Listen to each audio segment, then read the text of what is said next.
Todo artista gringo com fãs no Brasil já ouviu o pedido que virou meme, assim, ó. Please, come to Brazil, vem pro Brasil, por favor. Isso mostra o quanto nós somos carinhosos ou o quanto somos carentes. A minha convidada deve saber, atriz, cantora, dançarina e embaixadora das Nações Unidas pelos Refugiados. Ela é uma das grandes artistas de sua geração. Seja bem-vinda ao Provoca, Cat Graham. Que bom que você veio para o Brasil. Yes, me too. I'm so happy to be here. I've been wanting to come back for, I would say it's been about 10 years since I've been back, so it's amazing.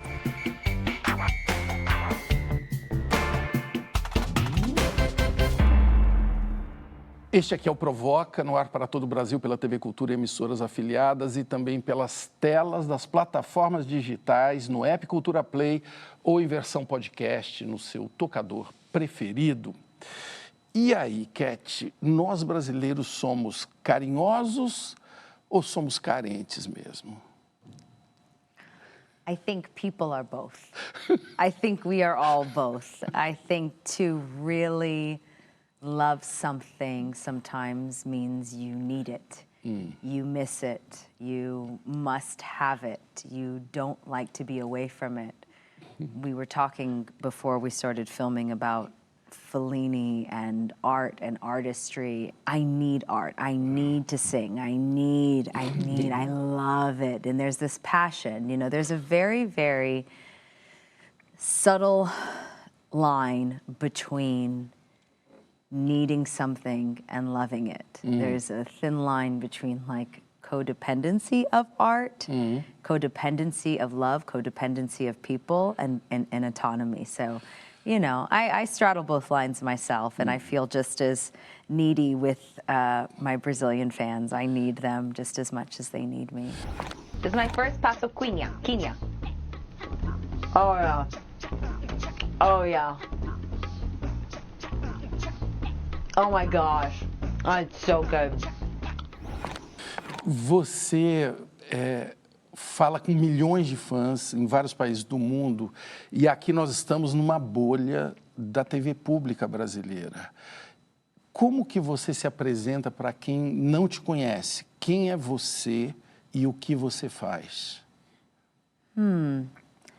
Well, I'm an artist. I do music. I've been an actor since I was about 5 or 6 years old. I got my success on a television show, and I ended up doing more movies and releasing a lot of records since then. And I'm also a humanitarian and a wannabe Brazilian. Você sabia que a nossa atriz Cat Graham, a nossa eterna Bonnie Bennett da série Diário de Vampiro, já frequentou uma escola hebraica e ela ainda fala 5 idiomas, que é o hebraico, ela abre um pouco, né?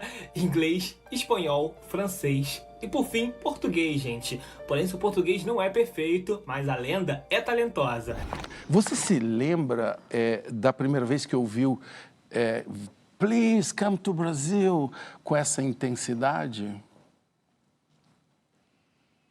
I think it must have been about 15 years ago. I started. 15? Yeah, I started to it wasn't just it was a different kind of passion that was coming out of Brazil. It was, and a lot of people say, a lot of artists, I'm sure, experience the come to Brazil and they see a lot of it. But for me, I felt I was special, that Brazil had claimed me as an artist very, very, very early on in my career.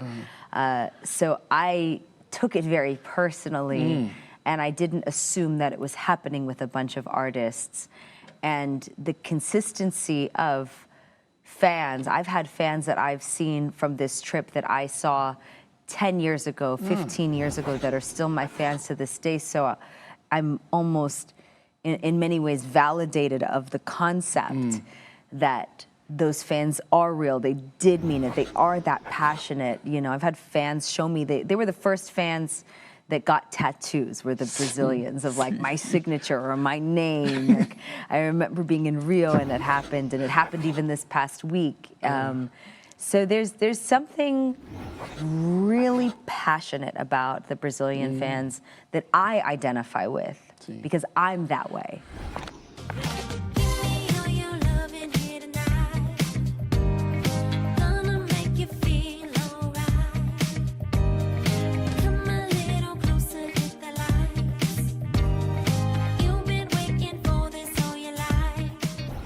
E você percebe se eles se identificam com a atriz ou com a cantora mais?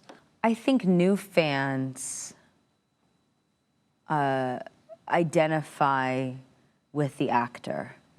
And I think older fans that have been educating themselves since the show launched in 2009 have been following me through the films and through the records. So it's really kind of up to my long-term fans to educate the new ones on the shows and, you know, what I'm doing now.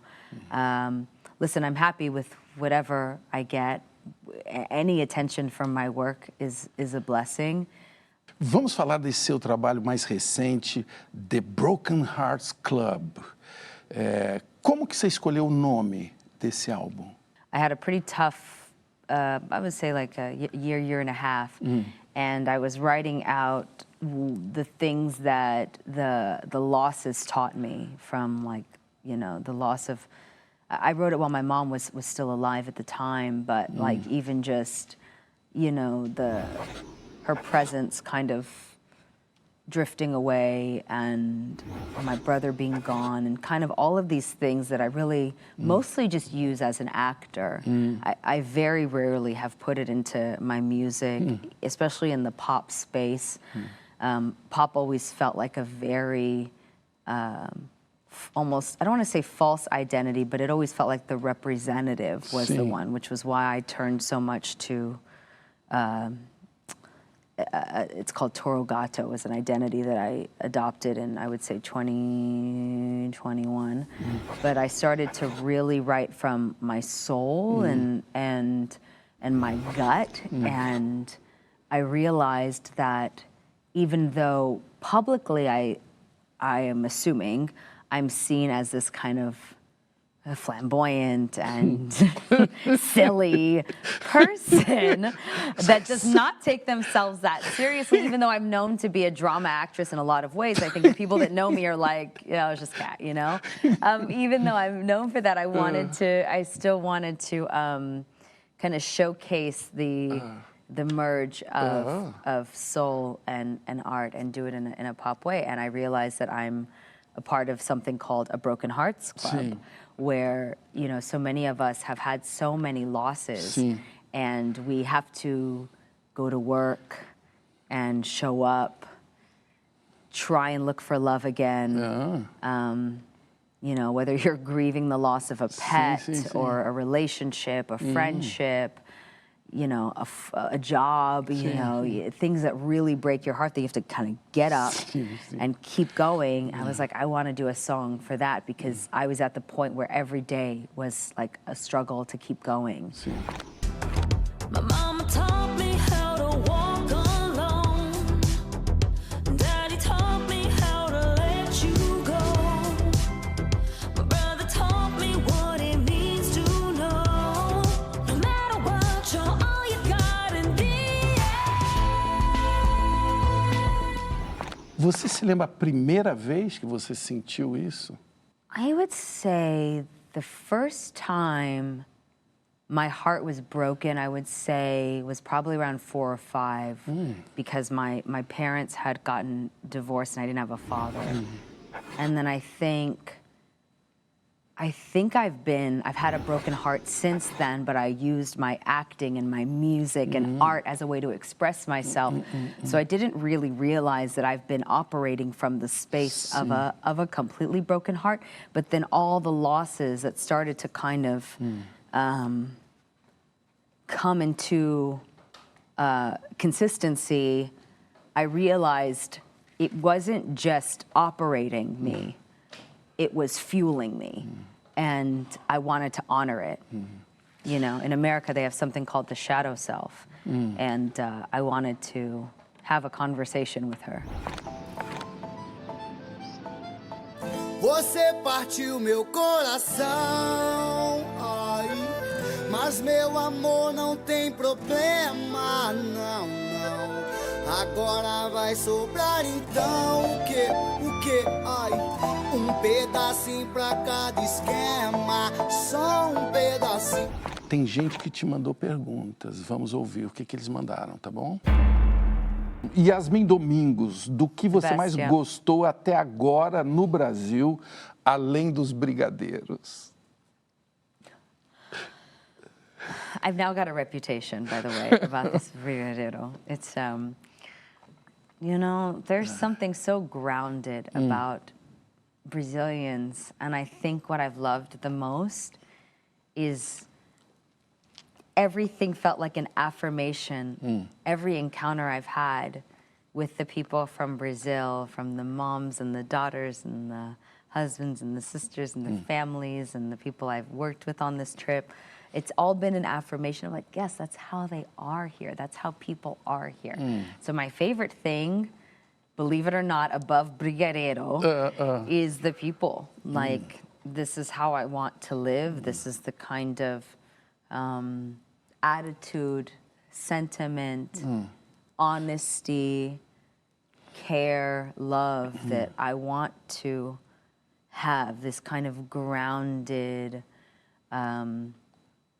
unaffected, very almost intimate connection I hope to always have wherever I travel. Sim. Want to be a little Brazilian? Try this. Meu Deus. But if you want to be really Brazilian, try this. Meu Deus do céu, não acredito! Na hora da performance, qual é a diferença do público brasileiro? Você consegue dizer, assim, na hora de estar de frente a eles?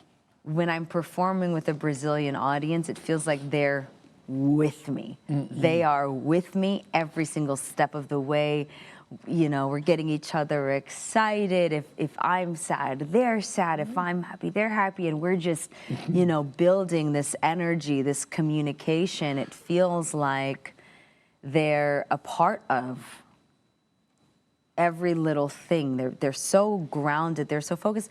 And you know what's interesting? I did a meet and greet while I was here, and then I've also done a debut performance.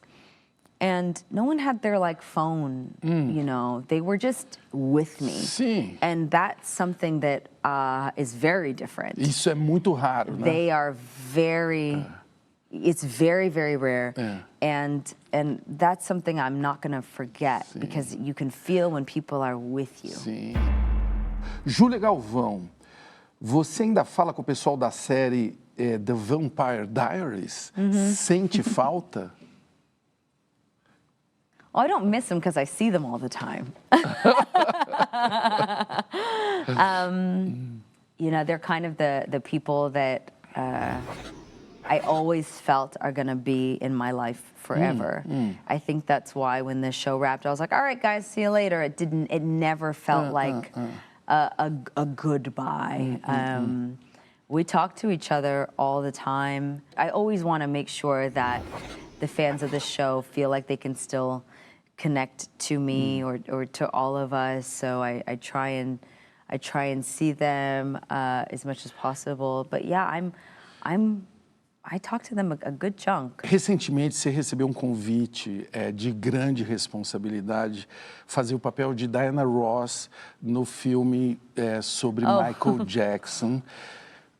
O que se passou no coração na hora que tocou esse telefone? E como você está se preparando para esse papel? I remember my manager, Evan Haney, calling me. And he said, so you got the role. And I was like, what do you mean? What do you mean? And I immediately was like, don't finish that sentence. And I ran and grabbed my husband. I was like, Brian! And it was just like full Brazilian passion, just screaming through the house. And I think I was, you know, I was going through a whole Diana Ross phase that week, and I was just, my hair was huge. And I was like, Brian, you know, and I found him, and I all I remember is that we just jumped into the pool with all of our clothes on.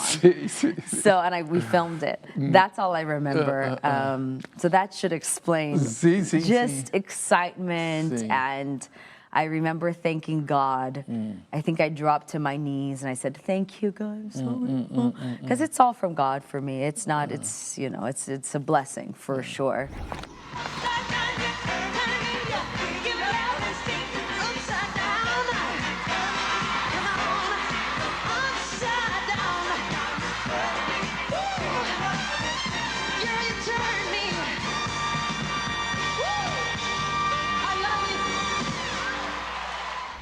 This is a woman who embraced herself at a time when, in America especially, it was very hard to be a strong, powerful Black woman. That's an issue that we still have to this day in America.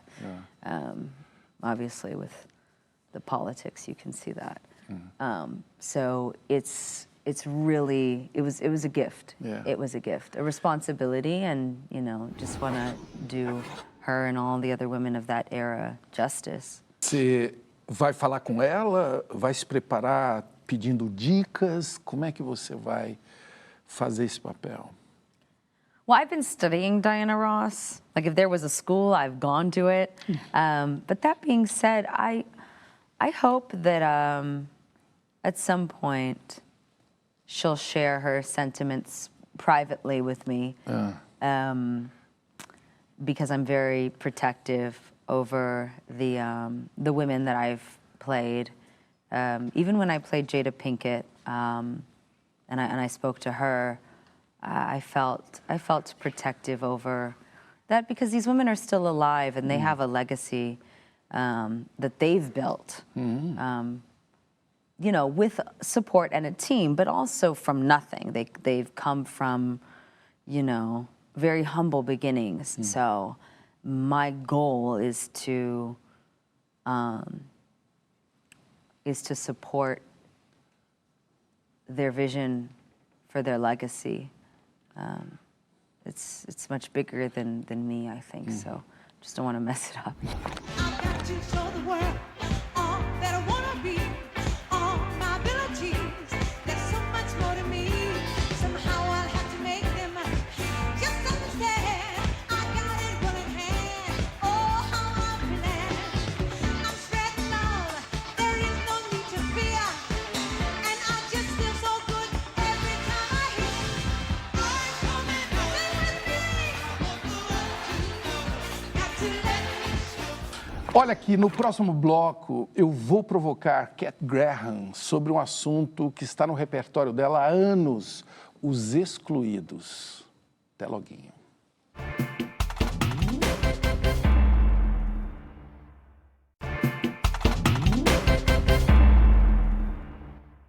Imagine se de uma hora para outra você fosse obrigado a abandonar sua casa, trabalho, amigos, cidade, para morar numa terra estranha, levando só o que você conseguisse carregar nas mãos. Esta é a realidade de hoje de mais de 25 milhões de refugiados no mundo. São mulheres, homens e crianças que saíram às pressas do seu país por medo de perseguição e violações dos direitos mais básicos.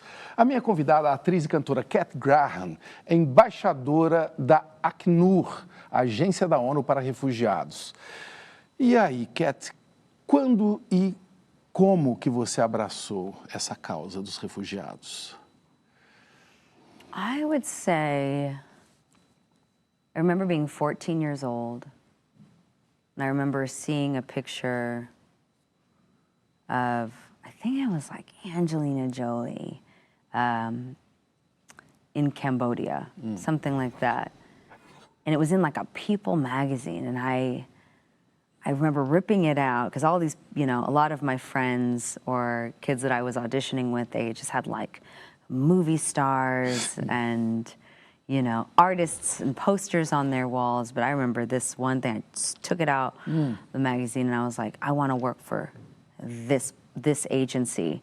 And when I was older, I got the information that my grandfather had fled for his life in Liberia, West Africa, during a coup.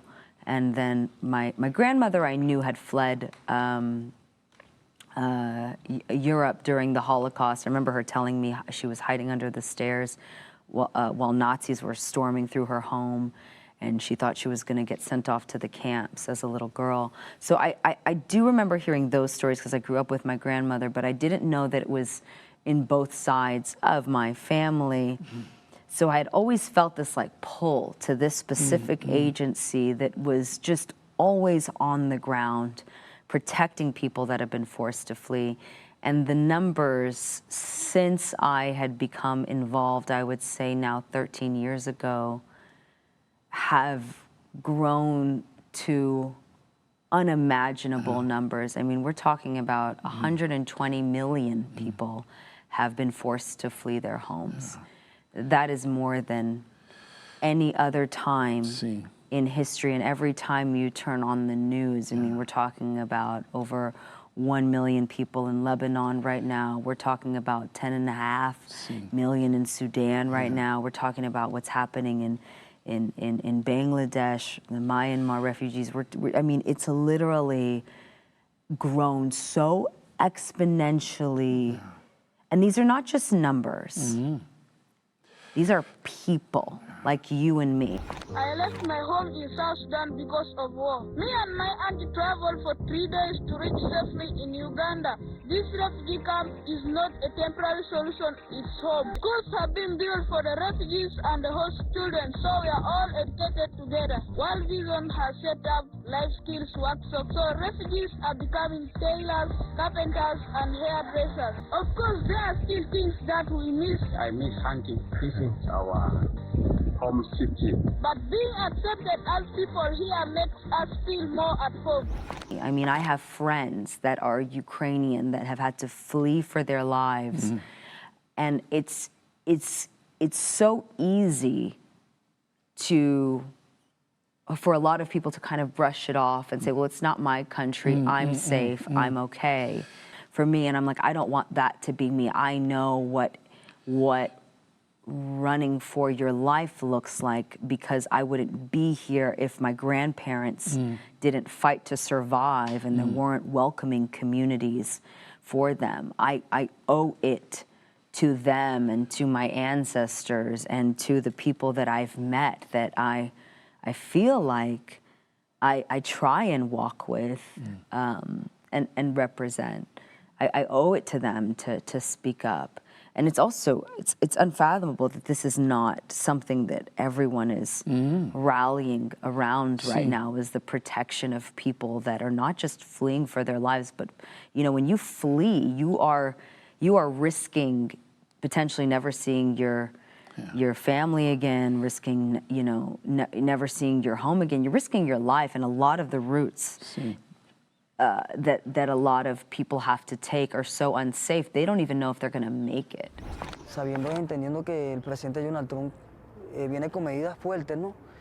Pero creo que es injusto, pues, de que nosotros tanto tiempo esperando en México nos vayan a decir ahorita no puedes ingresar. No pensaba que ya todo estaba logrado, se viene abajo todo, Dios mío. O que você tem a dizer sobre esta figura que é o refugiado, que procura país para ser acolhido? Well, first of all, no one chooses to be a refugee. You're not choosing to get up and flee for your life. And that attitude, that sentiment where it's like, well, it's their problem, it's not our problem. It's like, well, if it was your mother that showed up at your door that had been forced to flee, if she would stay, she would be murdered. Or, you know, attacked, or, you know, it's like, imagine that it was somebody that you really loved. This idea of if it's a different kind of person, they're separate from me, that's not peace. That's not even inner peace. Yeah. Forget outer peace. That's not you being a human being. Yeah. You know, if somebody is showing up that is fleeing for their life, if you claim to be a good person, you claim to be somebody that cares about the world, it starts in your mind. It doesn't start, oh, because you know, you're nice to your neighbors that are also doing well. Peace and community start from the mind. We're one world. We are one species. We have to protect each other. We're so much more connected, not just on a spiritual sense, but in terms of resources, in terms of connection than we realize. It's just a limited mindset. And we want to make, no one wants a hand out, they just want a hand up. They just want the same opportunities to live a dignified life as everyone else. People are people, and I don't get why that's not understood from a basic human soul level. I don't understand it. New York will remain a city of immigrants, a city built by immigrants, powered by immigrants, and as of tonight, led by an immigrant. Mas eu quero saber, você tem haters?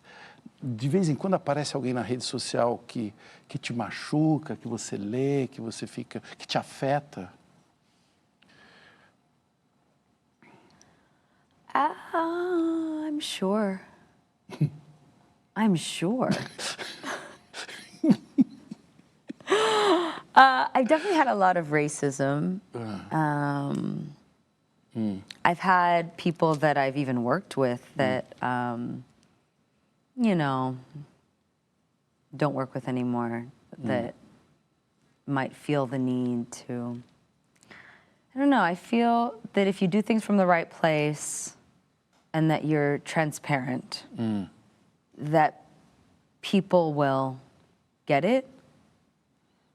I'm sure I get haters, but I think most of the time I make people laugh pretty quickly, that they're like, she's harmless. You know, I also listen to my fans more than I listen to executives, labels, the media. I listen to them.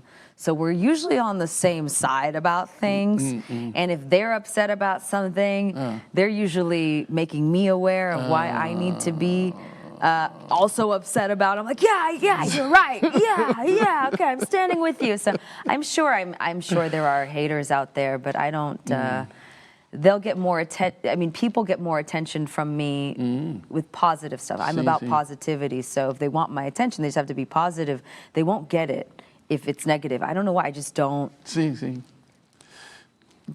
don't see it like I used to. Tem alguma mensagem de hater que você achou engraçada, assim, que você falou, olha aqui. Yeah, there was like this rumor, there was this rumor on TikTok that I was trans, and I've been a hardcore advocate for LGBTQ since I had a microphone. So I was confused why they would think I would hide that. I would be the proudest trans girl in the world, you know. I'd be, you know, very out of the closet. So that was very like strange to me that anyone would think that. I mean, if somebody thinks that I'm that fabulous, like that's great. But that was something where I'm like, that person doesn't really know me because I'm very much, I don't hide my heartache or my journey, what I grew up with, what I have, what I don't have, you know, so sadly I'm not trans. But that's the only thing that's been kind of like a conspiracy. I think everything else has been pretty out there that nobody, you know. Tá. Vamos ouvir vocês de novo. Isa Tavares, Catinha, ela chama de Catinha. Como foi para você lidar com o racismo no trabalho? I never understood limitations in color to begin with because I'm biracial. My mom was white, my father is black, you know, an African man and this little Jewish woman. You know, I'm like, I never saw color because I'm, you know, and I grew up with this Holocaust survivor. So any sort of anti-Semitism or racism, I was so confused by. But what I did, I'm so glad it happened to me. Man, I'm so grateful that I was bullied because it made me say, well, all right, yeah, I'm black, I'm a woman, you know, I'm like raised by these Jews, and like, and it also makes me stand up for people in Lebanon, people in Gaza, Palestinians, other, you know, Israelis. It makes me want to stand up for people that are vulnerable, people that need protection, because I was bullied. I wouldn't necessarily understand the importance of protection if I hadn't also received death threats or had this visceral aggression towards me online. I wouldn't necessarily be an advocate for human rights if I was this. I don't know, you know, maybe I would if I was blonde-haired and blue-eyed, but I have a funny feeling that it all happened for a reason, and it was the universe's way of making me understand the importance of no matter what your background is culturally, you stand up for what's right. You stand up for the protection of those of people that are affected, that are vulnerable, that need that voice. It doesn't matter where you're from, especially. It doesn't matter. So I'm glad it happened. It still happens sometimes. Ainda acontece, porque isso é algo que eu gostaria de entender com você. Como você hoje, numa posição de poder, uma artista reconhecida, né, que não tem que provar muito mais coisas, ainda sofre esse tipo de racismo, de preconceito? Yeah, I think a lot of it is also because I'm a UN girl.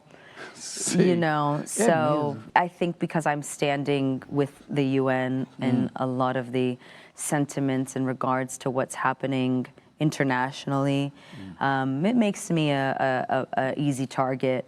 But I really do believe that peace is the way. It might sound corny, but I really believe in fighting for peace, not just speaking up for it, but really, you know, challenging leadership that doesn't necessarily prioritize peace solutions over human safety, over humanitarian worker safety, over children's safety. You know, so I'm an easy target. I don't mind. I've been a target. I'm just gonna stay right here. I'm literally wearing red. So come at me. I'm an easy target. I don't care.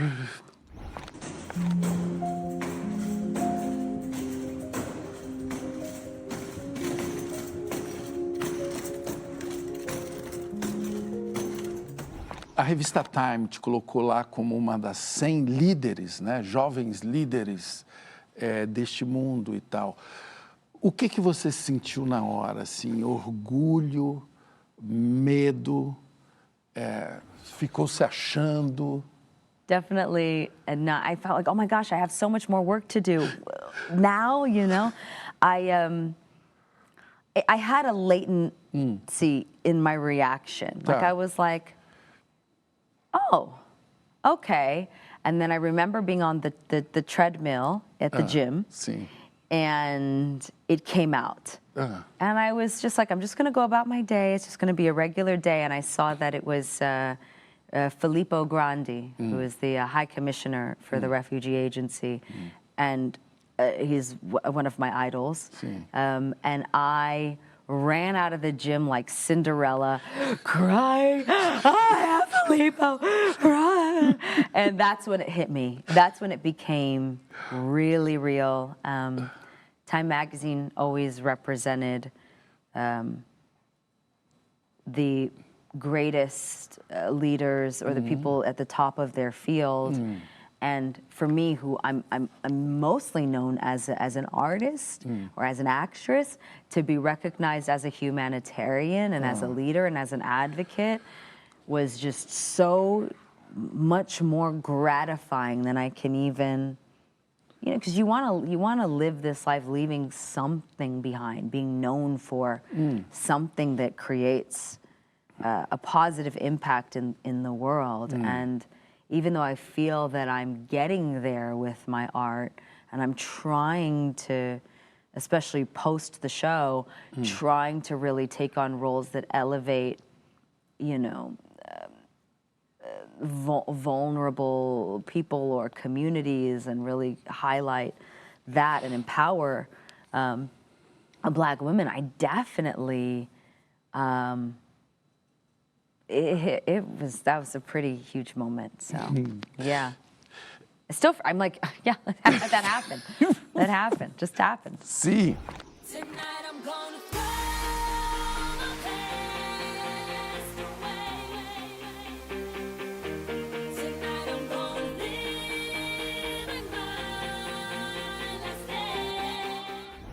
A Cat é uma mistura fascinante que nós vemos muito aqui no Brasil. No caso dela, é África Ocidental com leste europeu, e no próximo bloco nós vamos navegar por essas encruzilhadas da vida dela. Até loguinho.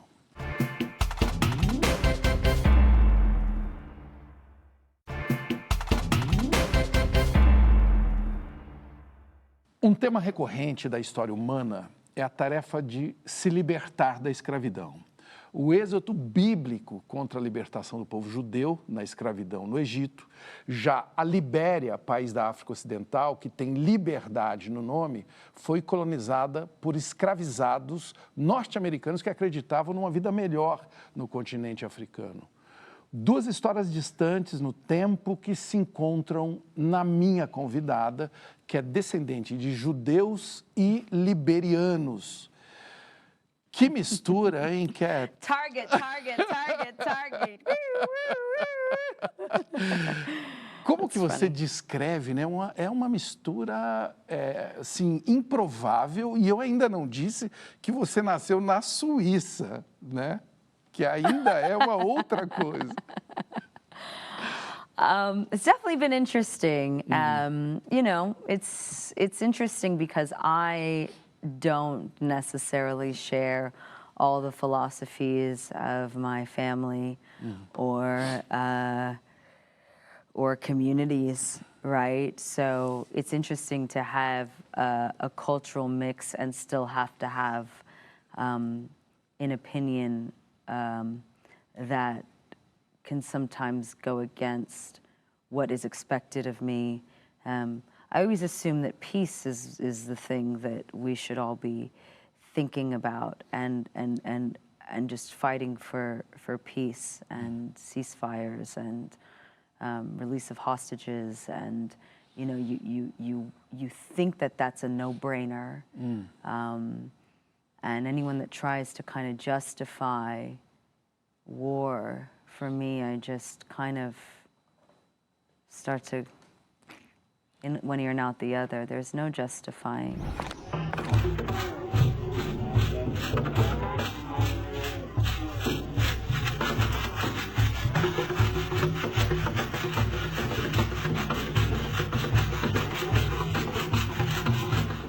Quem são os seus pais?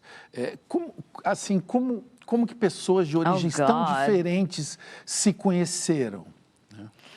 My father was a jazz musician.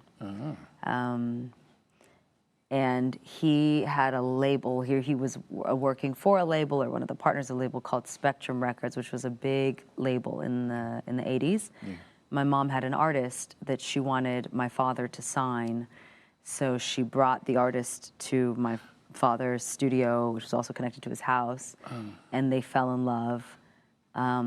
Eventually, my father left the music industry and moved to Switzerland, where he worked as a journalist for my grandfather, who, from being a refugee, fled to Switzerland and ended up becoming an ambassador from Liberia to Switzerland and the Netherlands.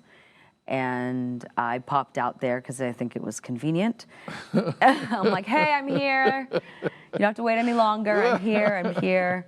Baby ambassador. And then they got divorced, thank God. And then my mom moved us back to California with my grandmother, who raised me. She helped my mom a lot. Como que o seu pai virou compadre de Quincy Jones? I reconnected with my father recently, but then we got estranged again because he's impossible. But I did ask him about that specifically because whenever Quincy and I would talk about it, would talk, we were talking about there were so many other stories and things we needed to share. We never got too much into the 1980s. We kind of went through like the 40s and 50s and 60s and 70s, kind of jumped over that and went to the kind of the era of the 90s. But my father was dating, what's her name? She played the girlfriend of Harry Belafonte in the Dorothy Dandridge movie Carmen. With great songs and dances that the world will be singing and dancing to. Sensational song hits like when your lover decides to fly, there ain't no door that you can close. She just picks you a quick goodbye and flicks the salt from a tail and goes. And he was dating her, and she brought my father around the Quincy crew because her ex-husband was a big jazz musician, and that was kind of like this weird in. So that's kind of how it started, and he told me that. And then when I met Quincy at random, like 20 years ago, we just instantly connected, and he became like a father figure to me. He was the first person to give me books on storytelling. I remember he went through his library. I mean, he's in his 70s or 80s maybe at this point, and just couldn't give me enough information telling me about how to write a script. He taught me about the dark night of the soul, the kind of moment when everything changes. We would sit on his couch. I mean, when I say for hours, we would be there from like before dinner time, and dinner would come and go, and we'd listen to all these records and dance around and listen to jazz. But he really believed in me in such a nonchalant way. Like, oh, honey, you gonna get it done. Don't you worry about it. I will say, the greatest thing he ever told me, he said, the best thing in life is to be underestimated. Ah, que precioso. He said, yeah, it's so precious. He said, everybody underestimated him. And, this is where I would say gossip about all the stuff he told me that I'm not going to repeat, but those people underestimated him. And he always got the last laugh. He said, that's the best thing. Let them underestimate you, because then you're just, your success is always like a surprise, and, but don't ever underestimate yourself. The best advice I ever got was from Nadia Boulanger in 1957. She said, your music will never be more or less than you are a human being. And so I started to work on the human being. I'm discovering a lot of things about myself, and I'm trying now for the last 2 years to get all of the negative thoughts out of my body. Grudges, no more anger. It's a waste of time. Você tem um livro que tem um nome lindo, Seasons of You, né? Onde você coloca tarefa para as pessoas descobrirem como a vida interior se transforma com as estações do ano. É isso? Descrevi bem? É isso? That's right. That's right. I didn't want to write it. Não. I was told that, you know, I originally signed up because I thought I was doing like a daily planner. Sim, sim, sim. And then this woman by the name of Rachel Kim, who was like my lit manager at the time, said, let's look at this a little deeper. Let's also include your stories and like, let's help people. I said, let's not. Sim. And she said, well, let's talk about what you've gone through in your life that can help people. And when she said, well, it can help people, well, that's kind of my soft spot. I was like, okay. And we all have these different moments that we're in, right? Like I'm actually in my, I would say I'm in my own spring, even though it's, what are we in the fall now? But I'm mentally in my spring. I'm learning how to be flexible, how to deal with things not going exactly how I want them to go. But you know, I'm really kind of going into, and hopefully that goes into your summer, which is this empowerment space. Esse tipo de livro, aqui no Brasil, é chamado, às vezes, num sentido depreciativo, de autoajuda. Isso te incomoda? Yeah, that's it. Não é? Te incomoda? No, I love self-help books. I need all of them. I'm a firm believer in everything from therapy, processing conversations, journaling.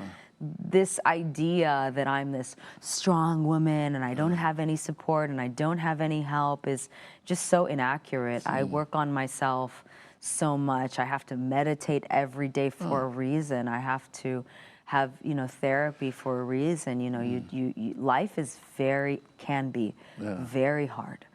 And you can't just assume that, oh, I'm just going to push it away and I'll deal with it later.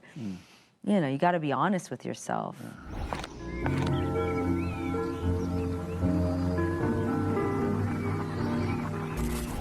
Tem a última pergunta aqui para você. Daniel Germino, qual é seu dia mais especial do mundo?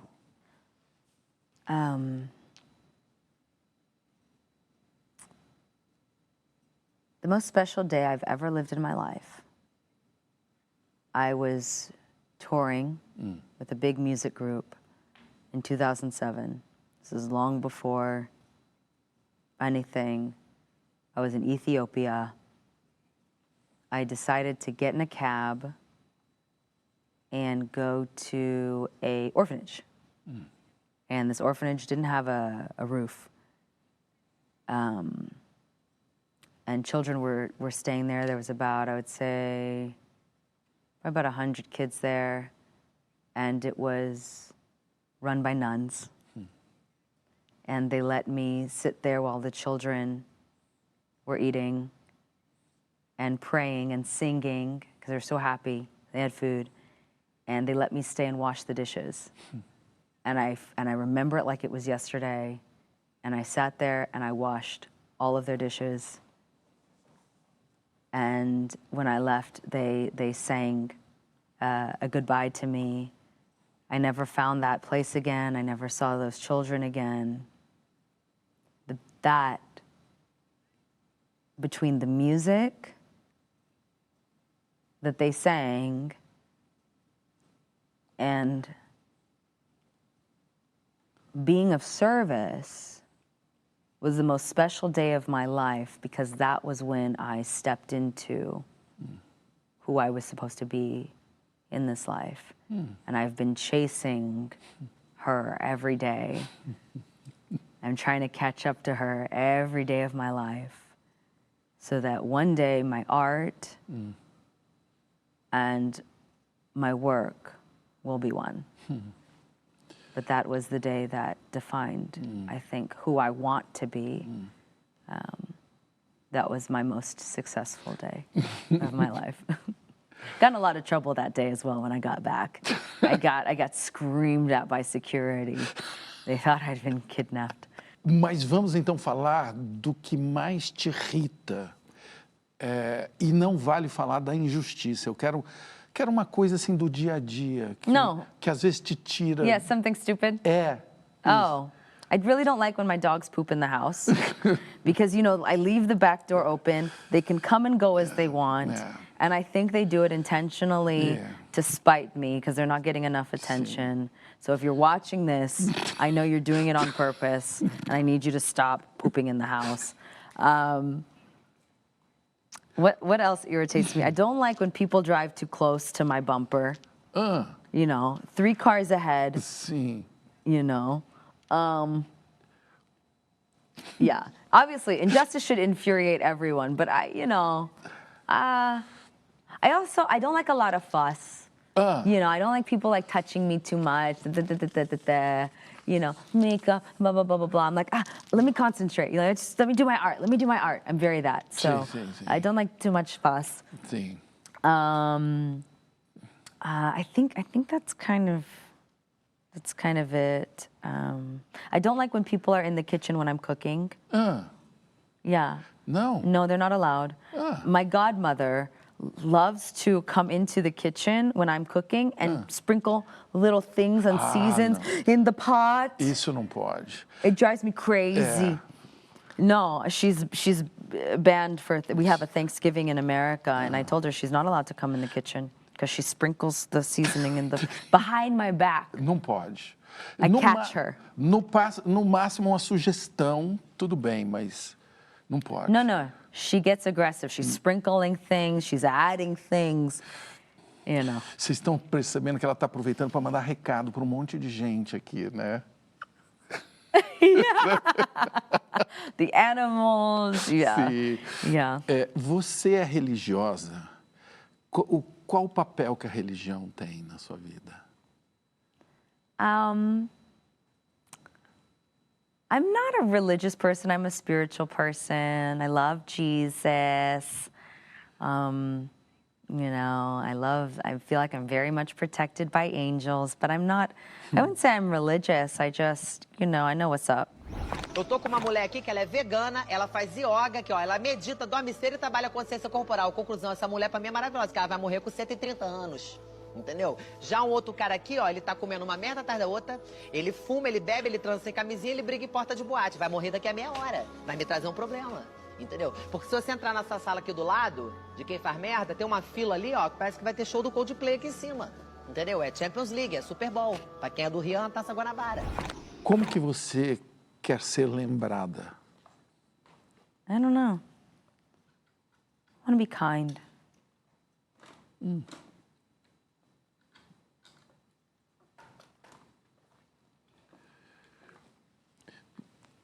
Tem uma grande chance aí. E a pergunta mais simples desse programa, Caterina Alexandre Hartford Graham, o que é a vida? Love.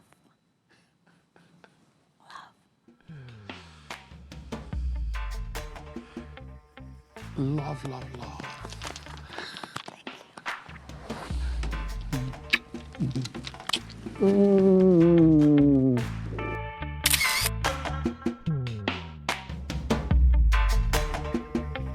Boa noite, bom dia, boa tarde.